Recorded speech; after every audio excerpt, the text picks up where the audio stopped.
8वां वेतन आयोग सरकारी कर्मचारियों के बीच चर्चा का विषय बन चुका है। इसके तहत सरकारी कर्मचारी से लेकर पेंशन भोगियों तक के लिए कई बड़े फैसले होने वाले हैं। ये निर्णय इनकी सैलरी को लेकर होने वाले हैं। पहले सरकारी कर्मचारियों के महंगाई भत्ते को लेकर सीपीआई के तहत अनुमान लगाया जा रहा था। अब ऐसे ही 8वें वेतन आयोग के तहत बेसिक सैलरी को लेकर गुणागणित की जा रही है। आइए जानते हैं इसे लेकर क्या अनुमान लगाए जा रहे हैं। लेकिन 8वें वेतन आयोग के तहत फिटमेंट फैक्टर 2.57% के आसपास था। उसके तहत सरकारी कर्मचारियों की बेसिक सैलरी 18,000 रुपए मानी गई।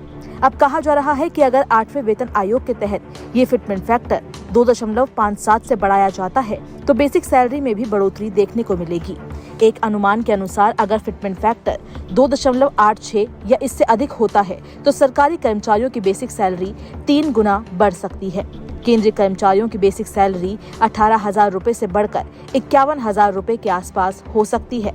हालांकि ये भी अनुमान ही है। सरकार या विभाग की ओर से अभी तक फिटमेंट फैक्टर को लेकर कोई पुष्टि नहीं की गई, न ही कोई अपडेट दिया गया है। हर 10 साल में वेतन आयोग को गठित किया जाता है।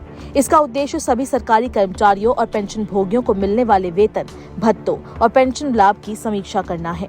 8वें वेतन आयोग से लगभग 50 लाख सरकारी कर्मचारी और 65 लाख पेंशन भोगियों को फायदा मिलने वाला है। 8वें वेतन आयोग से बेसिक सैलरी में वृद्धि होगी। बेसिक सैलरी को 18,000 रुपए से बढ़ाकर 26,000 रुपए तक किया जा सकता है। हालांकि इसे लेकर अभी तक कोई पुष्टि नहीं की गई। 7वां वेतन आयोग दिसंबर 2025 में समाप्त हो रहा है। इस हिसाब से 8वां वेतन आयोग जनवरी 2026 से लागू हो जाना चाहिए। हालांकि अभी तक इसकी घोषणा ही नहीं हुई। आयोग की घोषणा के बाद इसकी सिफारिशों को लेकर केंद्र सरकार ये तय करेगी कि कर्मचारियों की सैलरी कितनी बढ़ाई जाए। भले ही इसमें देर हो, लेकिन संभावना ये है कि कर्मचारियों को इसका लाभ जनवरी 2026 से ही मिलेगा। 8वें वेतन आयोग को लेकर कई प्राइवेट फर्म ने अपनी अपनी रिपोर्ट भी पेश की है।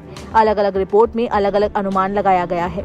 सभी रिपोर्ट को मिला दिया जाए तो केंद्रीय कर्मचारियों की सैलरी में 30 से 35% की बढ़ोतरी देखने को मिल सकती है।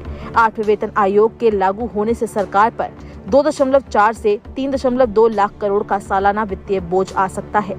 तुलना करें तो 7वें वेतन आयोग से सरकार पर 1.02 लाख करोड़ का बोझ पड़ा था, जो फाइनेंशियल ईयर 17 में लागू हुआ था।